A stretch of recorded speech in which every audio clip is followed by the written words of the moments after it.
হয়ে গেছে birthday party যাওয়ার জন্যে। Happy birthday party.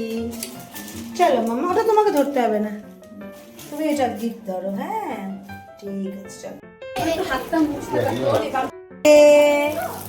দেখো বার্থডে গার্ল কি খুশি। এই যে ও কেক না 3 তারিখ কি বলো? হ্যাঁ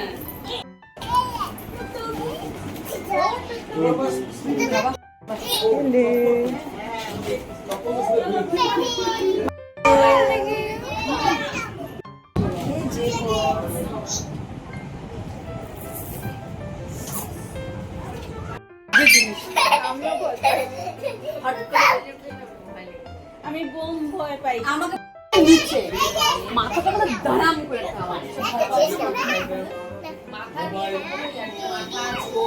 আমি ভয় তুমি শিগগির আসো। ওর আমার মেয়ে তখন ওখানে হ্যাঁ ম্যাচিং। খাও খাও। এই যে